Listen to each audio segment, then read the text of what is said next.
Well, hello. Welcome to Verbal Component. I'm DBJ. Hello, creatives, community, and kind folks out there.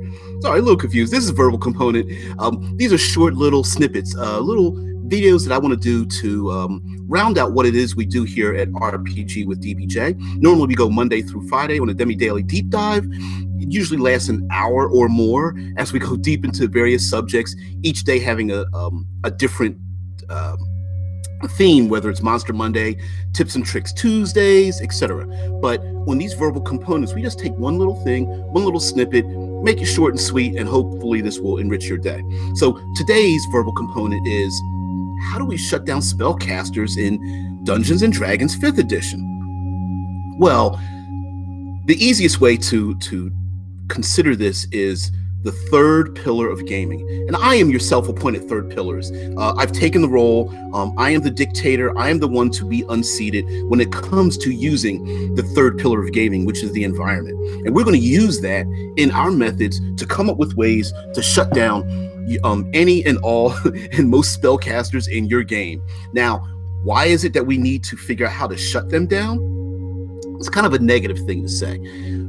Really, from a game master or dungeon master's point of view, we want to create challenges for your players. And often there's a term that I use called the easy button. Hey, you're running out of food. I use create food and water. You need to find shelter. I use a tiny hut. I need to get up this ridge. I'm just going to use a levitation spell. And oftentimes what happens is those spells and spell-like abilities are allow the players to get around many hazards. But you want to create some more challenges. You want to create a situation where everything can't be solved simply by a person just casting a spell, especially when you have urban environments. And how are peasants, how are the peasantry, how are the common folk, even in major metropolitan areas in urban settings, able to control or modify or even protect themselves from, essentially powerful spellcasters? Casters from first to third level are quite powerful. With a snap of their fingers, they can kill the average individual. They think of like burning hands as being a fireball because simply, with a simple cantrip, boom, you blast a ray of frost to someone and they crumble into chunks of a frozen meat. So how can we do this? Well, we're going to have to go back to something very simple, and that's VSM, verbal components, somatic components, and material components. Now, for the most part, many of us, me included, even though I'm kind of a grognard, we do tend to ignore the components of spells.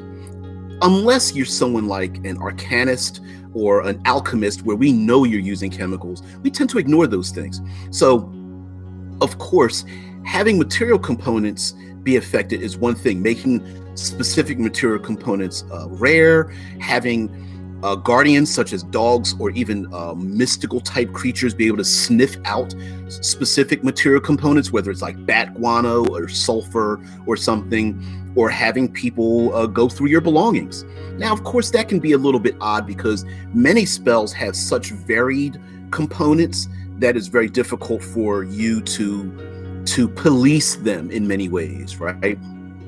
So let's go on to verbal and somatic components. Using the third pillar of exploration can really modify these things. When it comes to verbal components, can the person verbalize the spell? Is there a scarf or something over their face? Are they tied and bound with a rope through their mouth? Are they choking on smoke? Is there a loud waterfall or thunderstorm happening, or a raging storm on a storm-tossed ship where their words cannot be heard? Now, it's possible. Are they underwater? Now, it's possible that they can still cast the spell, but the effects of someone else hearing them cannot be heard. For example, a person casts a spell to charm someone, but they can never. It's so loud that the other person cannot hear the instructions after being charmed. So in effect, the person's charmed, but they don't know they're charmed because they have not been given any instructions yet. It could also be that the caster can't verbalize. They've been choked. They're choking on a poisonous pollen. They are affected by a poison that causes their throat to swell, such as some kind of allergic reaction to a plant matter. It could be breathing in smoke and ash from a burning forest fire. There could be many things. Some things wrapped around their mouth, like a tentacle or a choker or some kind of a face-hugging creature that prevents them from verbalizing. And then we have somatic components. Somatic components, can they use their fingers? Are they climbing? Does it require one or both hands for them to use it? Are they going across a rope bridge and they have to hold on with one hand? Are they going up a steep incline in a stone-covered forest or with moss-covered boulders and such, and they're using one hand to hold on or both hands to hold on, maybe being blown by a storm? They're on that storm-tossed ship and they're using their hands to hold on. So can they use their hands? Sure, if one hand is available, they most likely can cast a spell, but are they using one hand to hold on, one hand to cast a spell, one hand to get the material components, and yet another hand to uphold a religious symbol or an arcane focus? Something has to give in this instance. Also, what if someone hurts their hand? Someone gets a critical fumble and they sprain their hand, or someone gets a critical hit on them and breaks their hand? Maybe one hand is injured some kind of way. A creature has swallowed that hand, although maybe it's possible for them to cast a spell inside the stomach of a creature while their arm is being swallowed. That would be kind of fun, and I think that would be awesome to have them blast out a creature as it tries to go up their arm and swallow their hand.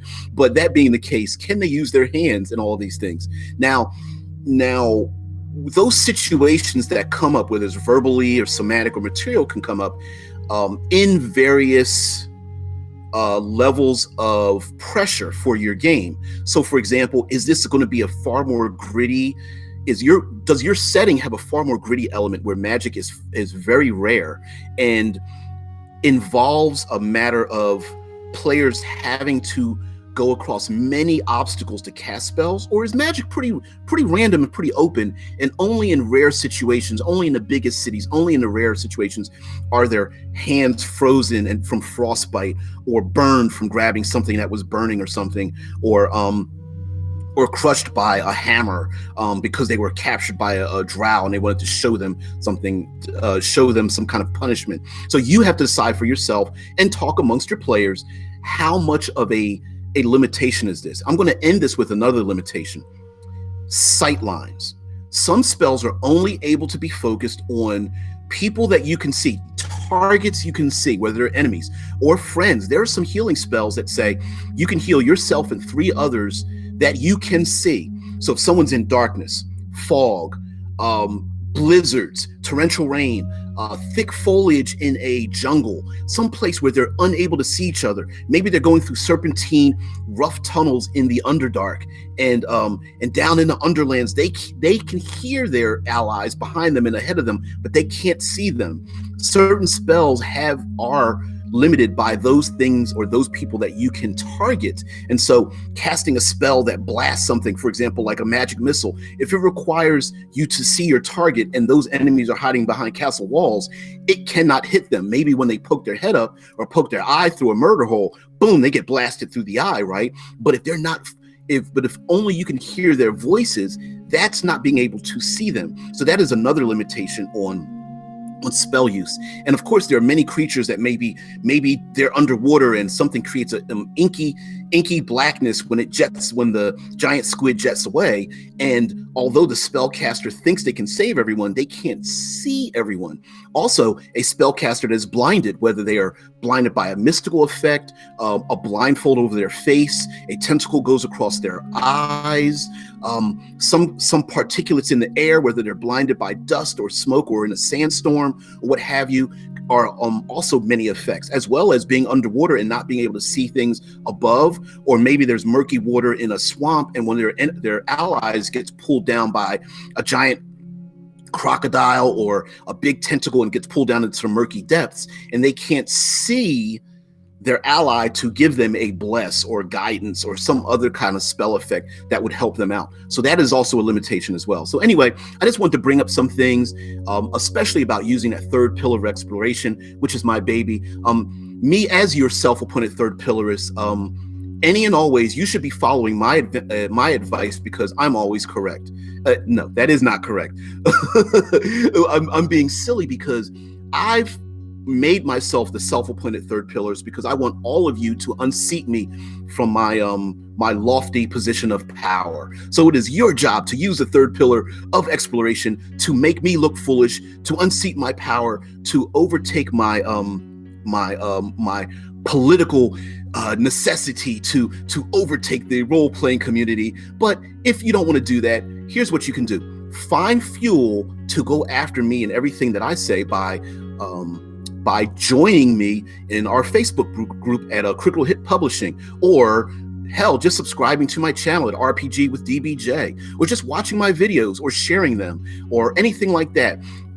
Share the foolishness and the strange things that come out of my mouth, to use that as a political fodder when you are going after me to unseat me from being your personal third pillarist in your games. Anyway, I'm DBJ. Anything you need to know is down in the doobly-doo below the video. Click on it, check us out. And of course, I go live Monday through Friday for demi-daily deep dive and all kinds of things for a live stream. You can join in the chat. That's 6 a.m. Eastern Standard Time. And I will see you later. Thank you very much.